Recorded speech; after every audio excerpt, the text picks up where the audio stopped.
ఓం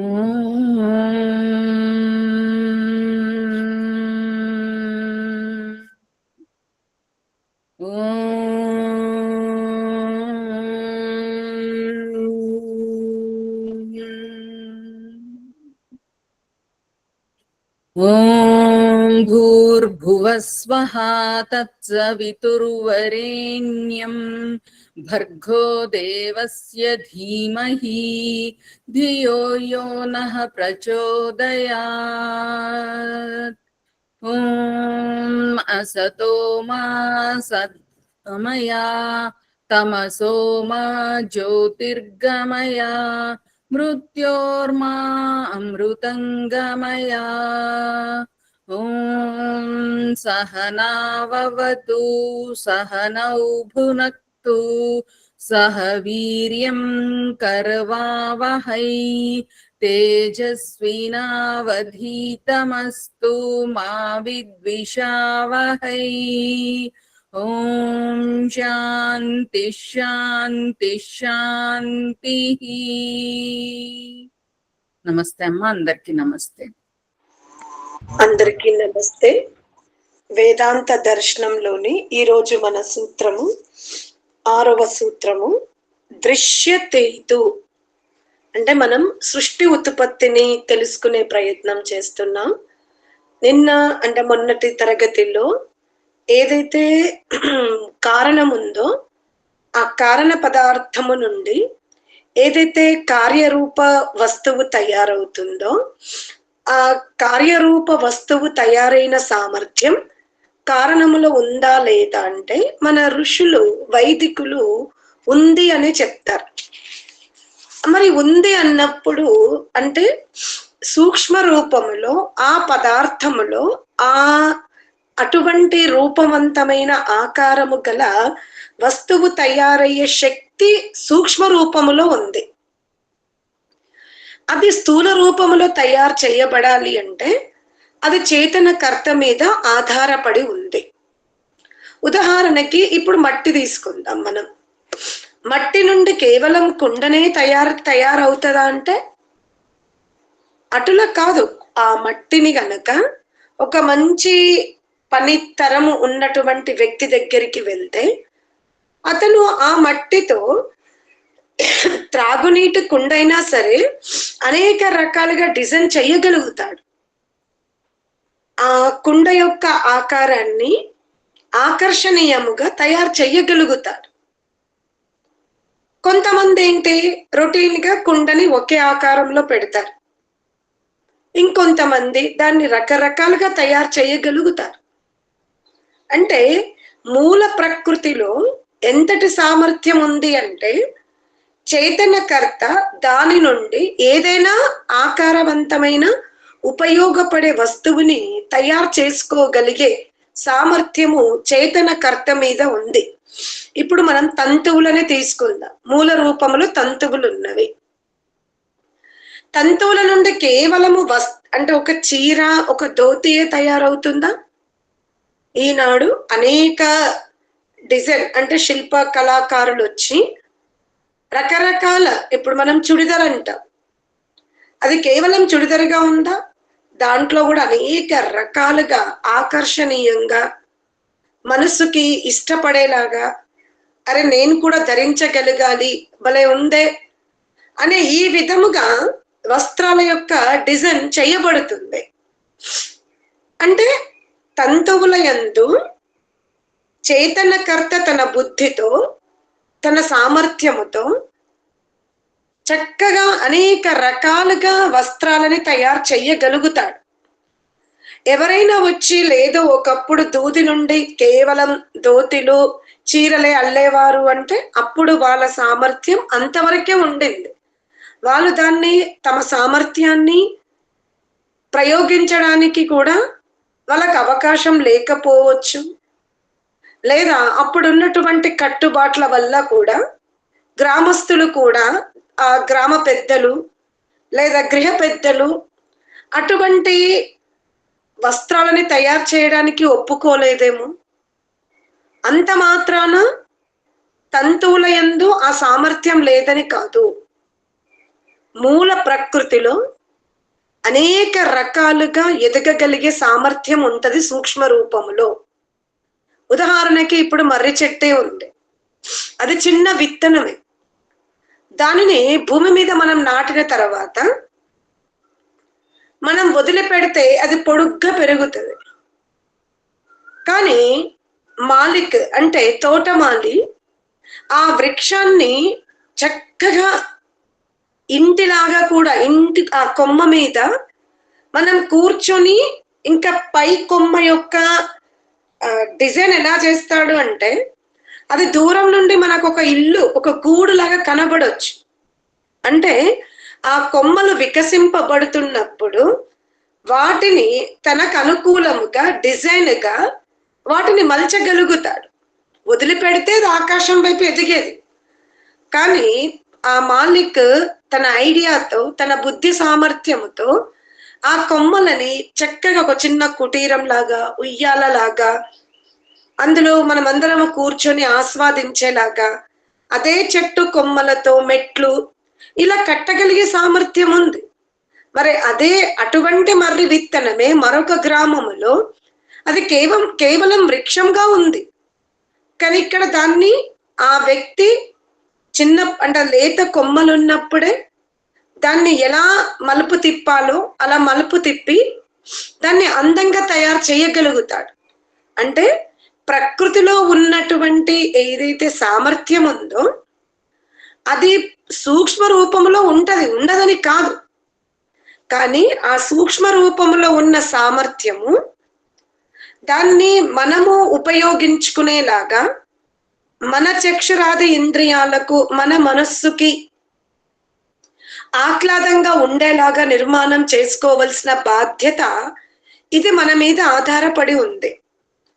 అటులనే ఈ ఇంత కార్యరూప జగత్తు ఉందే, ఈ కార్యరూప జగత్తుని పరమాత్ముడు మూల పదార్థాల నుండి తీసుకొని అందులో నుంచి సూర్యుణ్ణి, చంద్రుణ్ణి, నక్షత్రాలని, పర్వతాలని, భూమండలాన్ని, సువర్ణాది పదార్థాలని పరమాత్ముడు తన సామర్థ్యముతో, తన నైపరితో, తన శక్తి సామర్థ్యాలతో సత్వరజస్తమస్ పరమాణువుల నుండి ఇంత అందమైన సృష్టిని తయారు చేయగలిగాడు.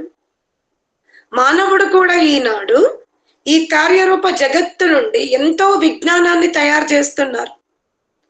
కనుక ఈ విజ్ఞానమంతా చైతన్య కర్త మీద ఆధారపడి ఉంది. అతను సోమరిగా ఉంటూ నేను ఇంత హార్డ్ వర్క్ చెయ్యను, నేను రొటీన్ గా ఇంత కుండలే తయారు చేస్తా, ఇదే డిజైన్ బ్లౌజులు కూడా చూడండి, నేను ఇంతవరకే కటింగ్ నేర్చుకున్నా అనుకుంటే వాళ్ళు అలాగే కుడతారు. లేదు నేను దీన్ని ఇంకా ఎలా కుట్టగలుగుతాను, ఇంకెలా డిజైన్ చెయ్యగలుగుతాను, కస్టమర్లు నా దగ్గరికి రావడానికి ఎలా కుడితే ఇష్టపడతారు, ఇదంతా కూడా వాళ్ళ ఆలోచన మీద ఆధారపడి ఉంది. అటులనే ఈ జగత్తు ఉంది. ఈ జగత్తు జీవుని కొరకే రచింపబడింది, కాదనడానికి లేదు. కందమూల ఫల పుష్పాలు, పదార్థాలు ఇదంతా మా సర్వ ప్రాణులకి సుఖాన్ని, సంతోషాన్ని ఇవ్వడానికే చెయ్యబడింది. కానీ ముఖ్యంగా ఏదైతే మానవ జన్మ ఉందో ఆ మానవ జన్మలో మనకు పరమాత్ముడు ప్రసాదించిన బుద్ధి సామర్థ్యం ఏదైతే ఉందో ఆ బుద్ధి సామర్థ్యం ద్వారా మనము ఈ ప్రకృతిని చాలా అందంగా ఉపయోగించుకోవచ్చు.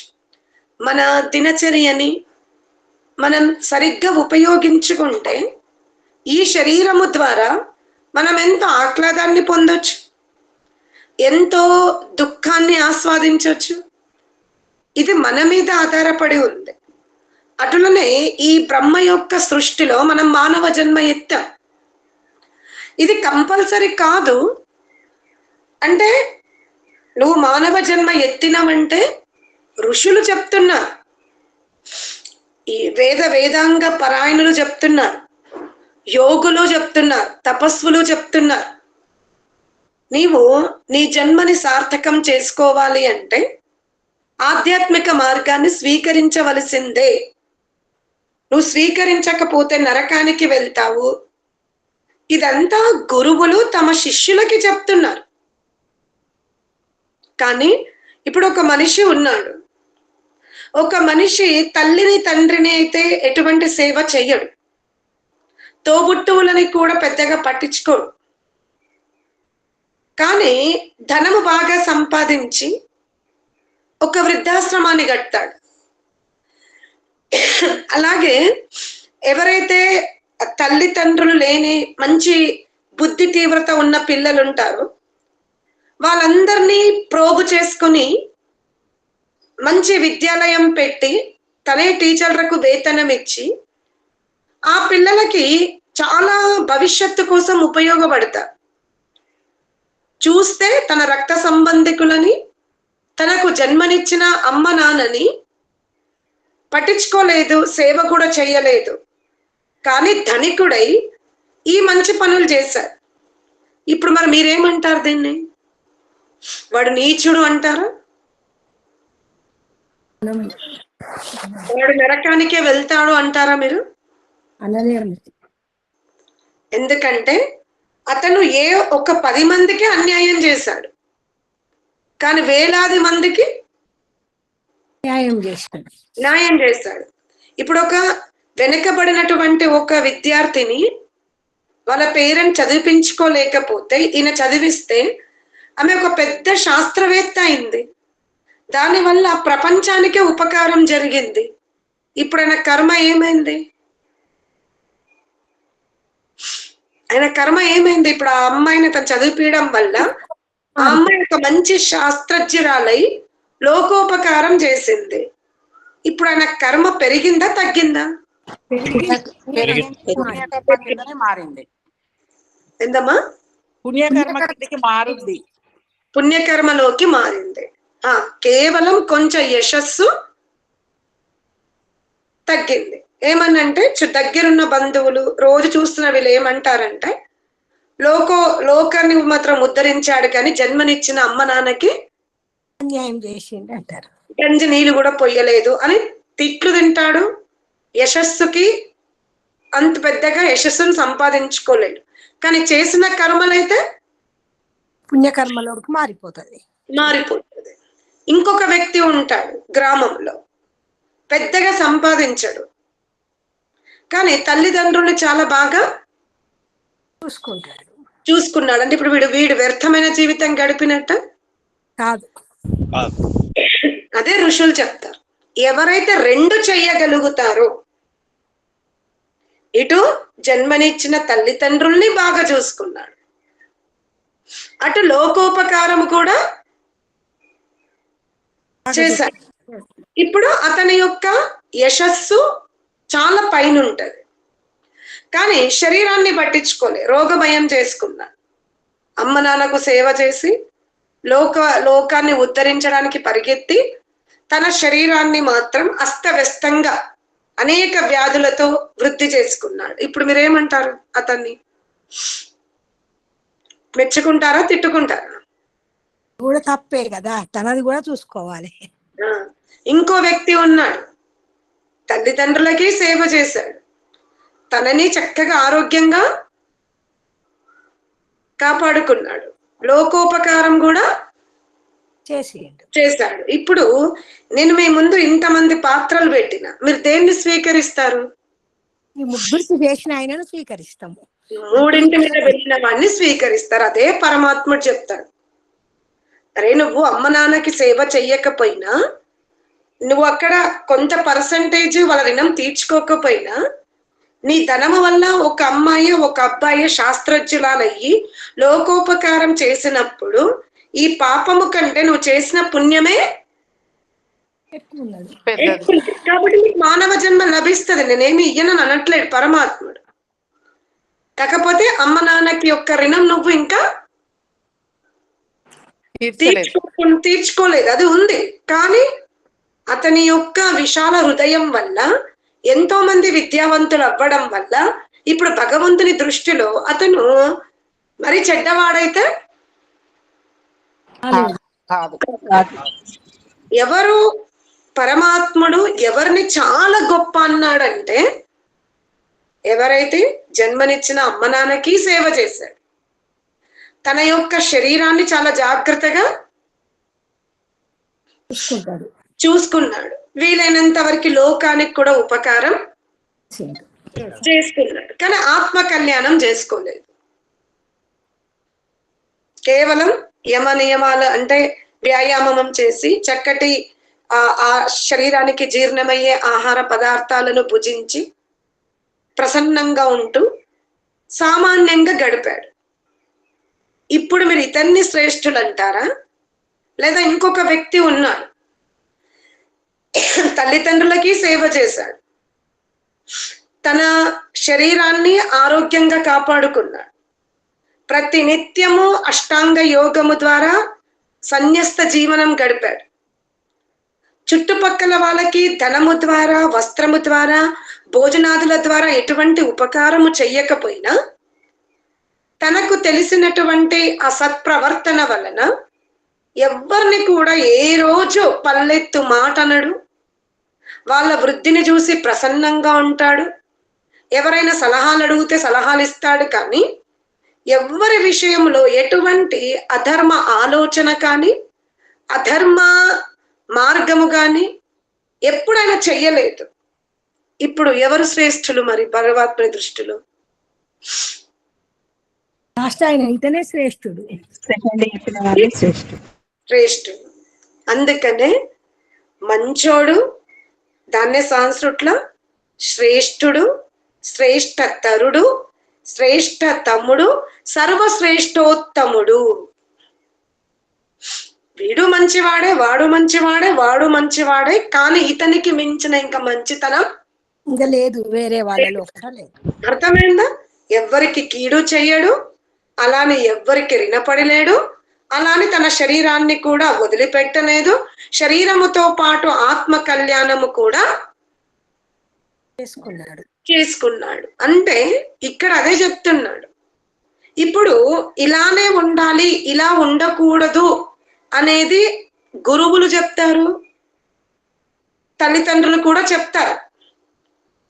అమ్మ నాన్న తండ్రి 5వ ఏట వరకు, అంటే 5వ ఏట వరకు తల్లి, 8వ ఏట వరకు తండ్రి దండన రూపము, ప్రేమ రూపముతోనో ఉపమాన రూపముతోనో అతని యొక్క ప్రవృత్తిని మార్చే ప్రయత్నం చేయడంలో తప్పు లేదు. కానీ ఒక పూట భోజనము కూడా నేను నీకు పెట్టనివ్వాలా, నువ్వు ఇవ్వాలా?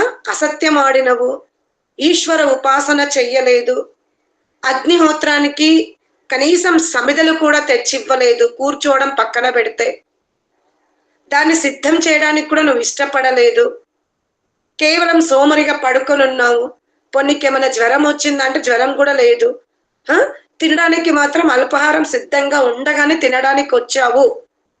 ఆ తినడానికి వచ్చినప్పుడు తల్లి మందలించడములో ధర్మం ఉందా, అధర్మం ఉందా? ధర్మమే ఉంది.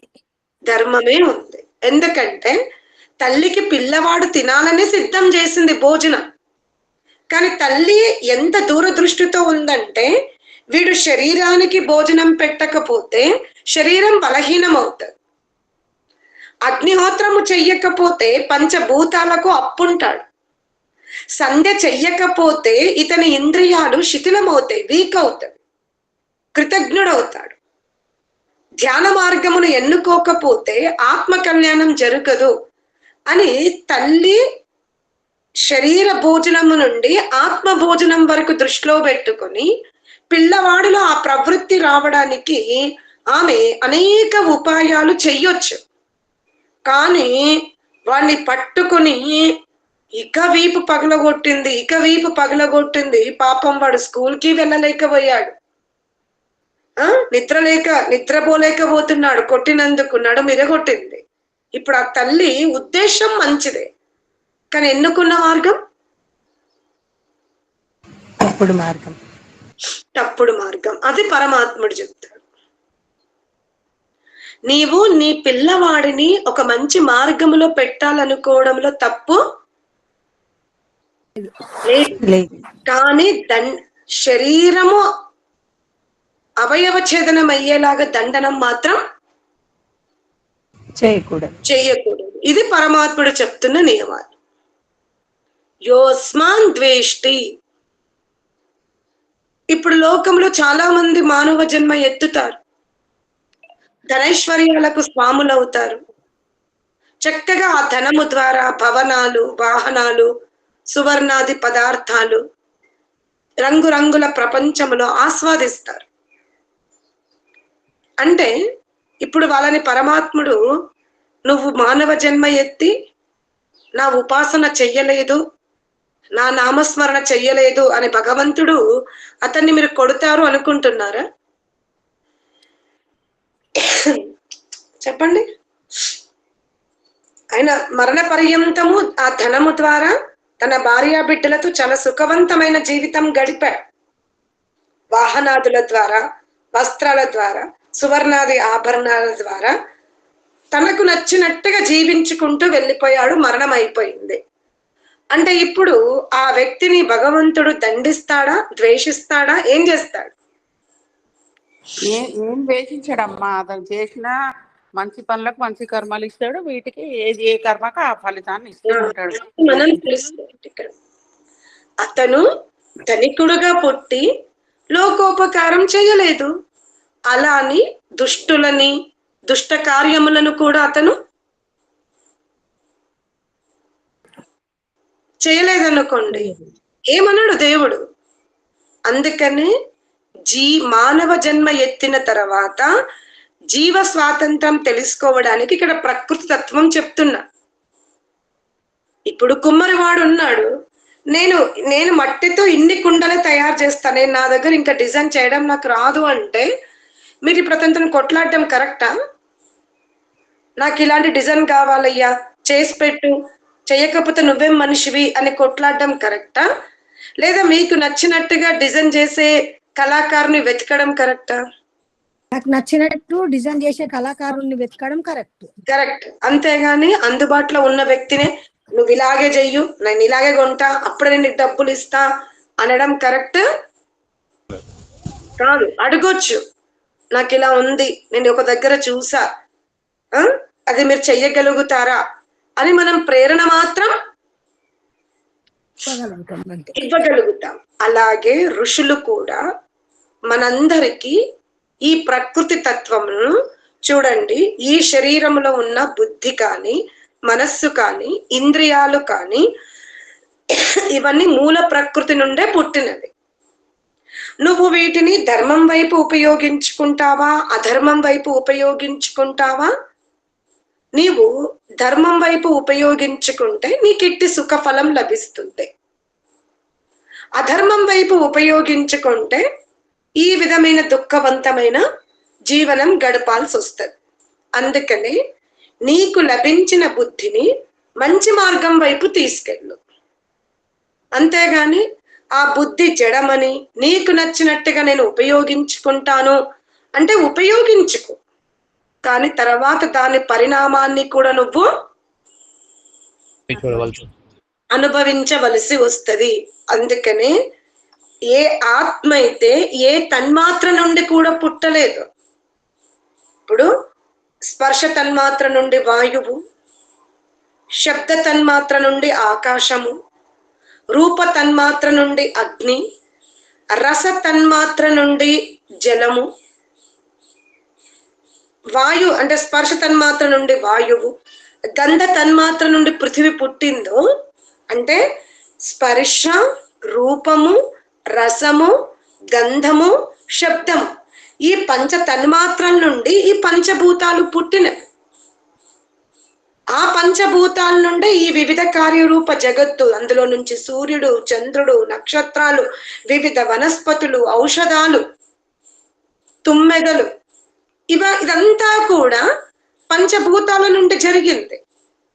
నీవు ఈ తన్మాత్రల నుండి పుట్టినటువంటి శరీరాన్ని చూసి, లేదా అహంకారం నుండి పుట్టినటువంటి ఏకాదశ ఇంద్రియాలను చూసి నువ్వు వాటి వెనుకనే నేను ముందుకు వెళ్తా, నాకు అవి ఉంటేనే నాకు లైఫ్, నేను వాటితోనే బతుకుతా, అవే నా జీవితం, నేను వాటి ద్వారానే పుట్టిన, అవి లేకపోతే నేను లేను, నాకు అవి కావాలి, నేను అవి ఉంటేనే బ్రతుకుతా అని నువ్వు వీటి వెనుక పరిగెత్తినా కొద్దీ ఒకరోజు నీ అస్తిత్వం ఏమైపోతుంది? శిథిలం అవుతుంది. పశ్వాది యోనుల యందు నీకు భగవంతుడు అవకాశమే ఇవ్వలేదు. కేవలం స్థూల ఇంద్రియాల ద్వారా తినడం, ఆక్రమణ చేయడం, పడుకోవడం, కార్యరూప జగత్తును ఉపయోగించుకునే అవకాశం పశ్వాది యోనుల యందు ఇచ్చాడు. కానీ అదే మానవ జన్మకు వచ్చిన తర్వాత నువ్వు కుంటివాడిగా పుట్టు, గుడ్డివాడిగా పుట్టు, చాలా పాపిష్టోనివిగా పుట్టు, రూపురేఖ లేనివాడిగా పుట్టు. కానీ మానవ జన్మ లభించింది అంటే నీవు ఒక్కసారి అంతర్గతముగా ధ్యానమును అంటే నీ అంతర్గత శక్తుల్ని గనక నువ్వు తెలుసుకోగలిగితే నీ ఆత్మ గుడ్డిది కాదు, నీ ఆత్మ పాపిష్టిది కాదు, నీ ఆత్మ మూర్ఖురాలు కాదు, నీ ఆత్మ తెలుపు కాదు, నలుపు కాదు, ధనికురాలు కాదు, పేదరికము కాదు. దాని సామర్థ్యం ఎప్పుడూ ఒకేలాగా ఉంటుంది అని మన యొక్క శక్తిని తెలుసుకోవడానికి పరమాత్ముడు ఈ మానవ జన్మని మనకు ప్రాప్తింపజేశాడు. అది తెలుసుకుంటే మనం ఈ జన్మలో అయినా మళ్ళీ జన్మలో అయినా కొంతనన్నా కొంత ముందుకు వెళ్ళే అవకాశం మనకి దొరుకుతుంది. అందుకని ఋషులు వటవృక్షము నుండి అంటే ఒక చిన్న విత్తనము నుండి మర్రి చెట్టు పుడుతుంది. ఒక గ్రామములో ఆ చెట్టుని పట్టించుకోకపోవడం వల్ల అది వంకర టింకరగా పెరిగింది, రోడ్డుకి అడ్డుగా పెరుగుతుంది. కానీ అదే అంటే అదే మర్రి గింజని ఒక వ్యక్తి తన గ్రామములో చెరువుకి దగ్గరగా దాన్ని ఎంత అందంగా తీర్చిదిద్దాడంటే ఆ వృక్షము నుండి వచ్చిన కొమ్మల నుండే చిన్న కుటీరం కట్టాడు, ఉయ్యాల కట్టాడు. ఇంత అందంగా ఆ చెట్టుని చెక్కి దానికి టికెట్ కూడా తీసుకుని జీవనాధారం చేసుకున్నాడు.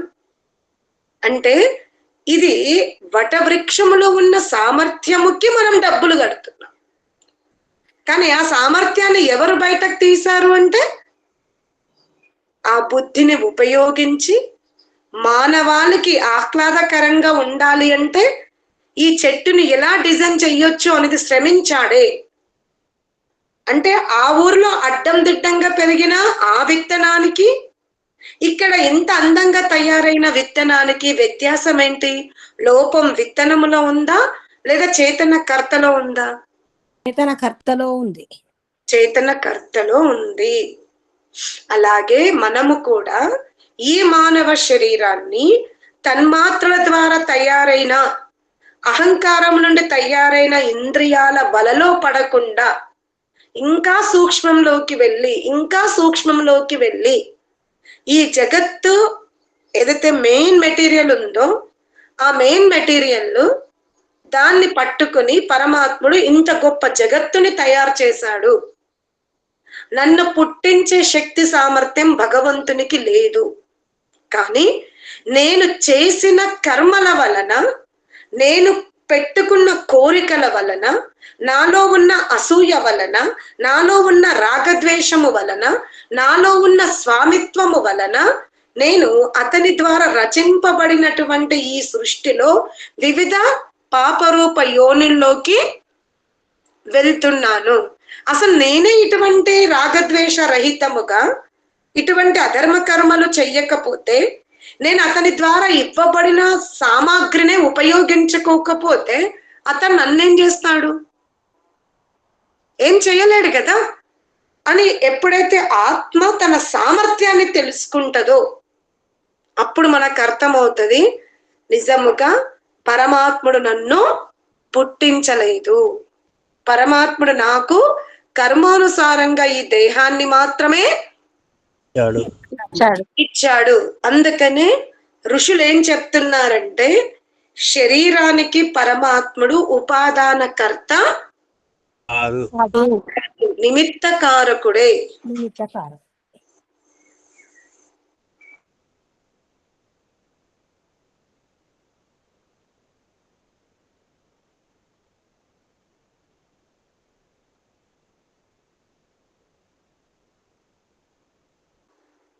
అర్థమైందా? ఈ శరీరానికి పరమాత్ముడు కేవలం చేతన నిమిత్త కారకుడు.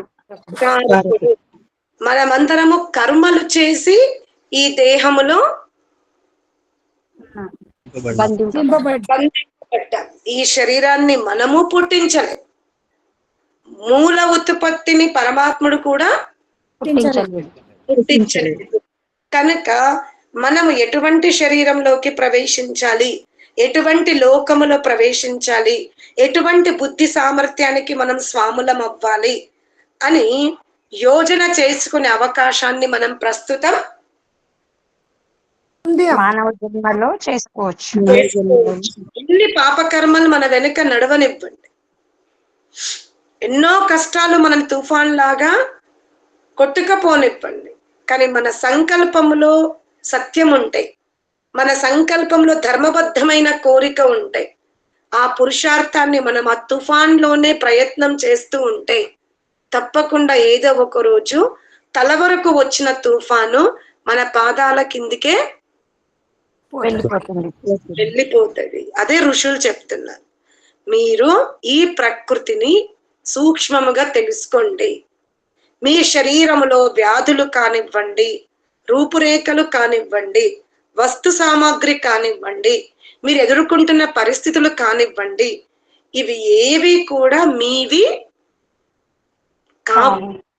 ఇవి కేవలం ఒక న్యాయాధీశుడి వలన పూర్వం చేసిన ప్రయత్నం వల్ల అవి మీకు దగ్గరగా ఉన్నవి.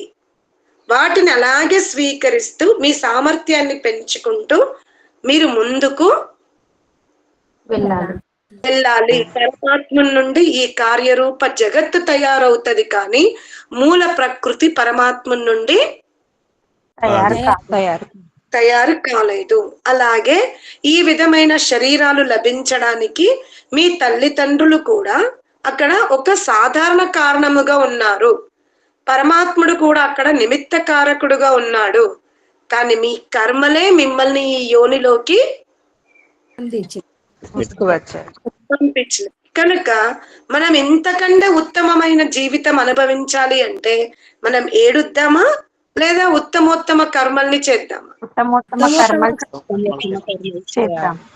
ఉత్తమోత్తమ కర్మల్ని చేయాలి. ఎందుకంటే మీరు ఎంత తలక్రిందులైనా, మీరు ఎంతటి తపస్సు చేసినా పరమాత్ముని యొక్క న్యాయ వ్యవస్థని, కర్మఫలధీశత్వాన్ని మీరు మీ ఆధీనంలోకి తెచ్చుకోలేరు.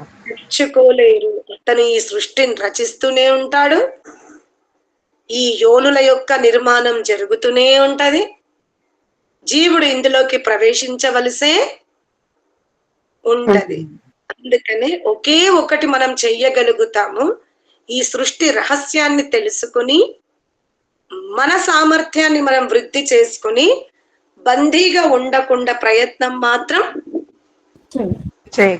చేయగలుగుతాం. సరేనా? ఓం శాంతి శాంతి శాంతి.